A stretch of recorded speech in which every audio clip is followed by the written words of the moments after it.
बाबुहरू शरीरको खाना के हो त? अनि मनको खाना के हो त?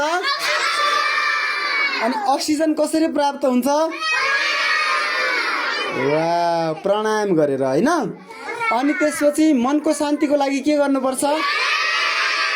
ध्यान गर्नुपर्छ है। ल हामी आज खप्तर दुर्गालक्ष्मी एकाडेमीको सभा हालमा छौँ है। हामी सामूहिक ध्यान गर्न गइरहेका छौँ, सामूहिक प्राणायाम गर्न गइरहेका छौँ। अनि खप्तर दुर्गालक्ष्मी एकाडेमीको झ्याल खोल्यो भने यसरी चाहिँ हिमालहरू देख्न सकिन्छ र यहाँको दृश्य देखिन सकिन्छ। हामीले यहाँको झ्याल खोल्यौँ भने पनि उताबाट पनि अक्सिजन आउँछ अनि यताबाट पनि अक्सिजन आउँछ है। अबदेखि हजुरहरूले कुनै पनि पसलमा गएर चाउचाउ किनेर खाना पाउनुहुन्न हो? चकलेट किनेर खाना पाउनुहुन्न हो?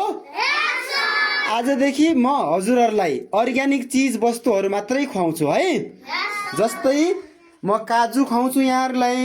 अनि केसर, यो मैले कतारबाट ल्याएको इरानको केसर म हजुरहरूलाई यसरी पानीमा बनाएर केसर खुवाउन जाँदैछु है। अबदेखि घरमा, तपाईँहरूको घरमा कोदोको ढिँडो पकाउन भन्छु तपाईँहरूको आमा बुवालाई। कोदोको ढिँडो खान तयार हुनुहुन्छ हो?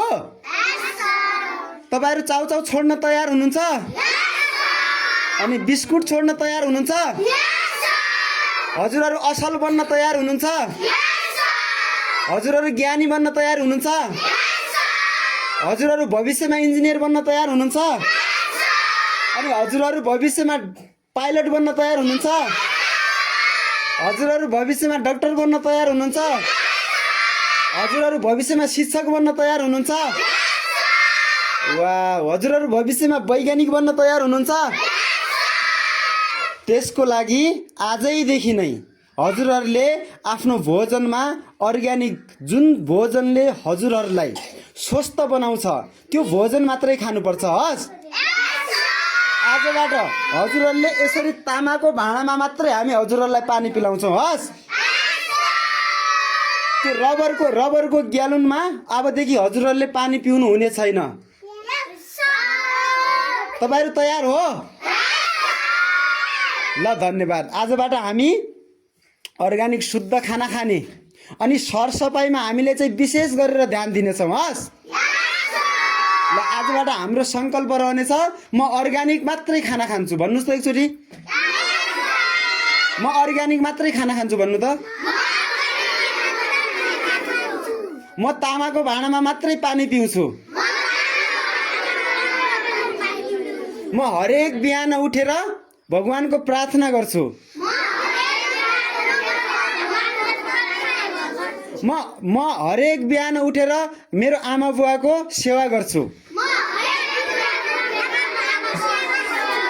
म मेरो आमा बुवासँग कहिल्यै पनि रिसाउँदिनँ हो। म मेरा भाइ बहिनीहरूसँग, मेरा साथीभाइसँग कहिल्यै पनि झगडा गर्दिनँ।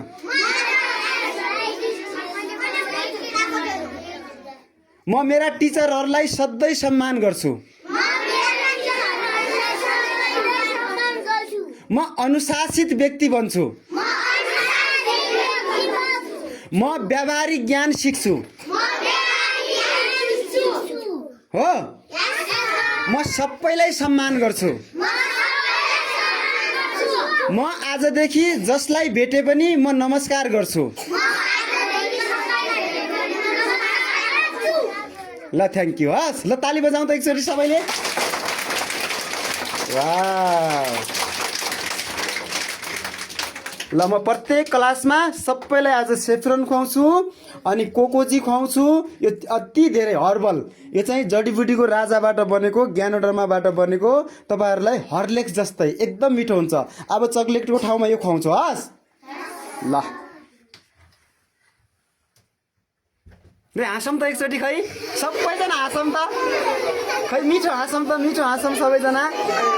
आहा, ल हाँसौँ त, हाँसौँ ल, खै जोरले हाँसौँ। आहा,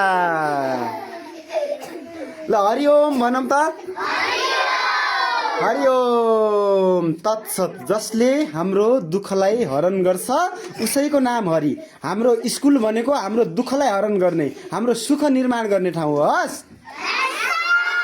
ल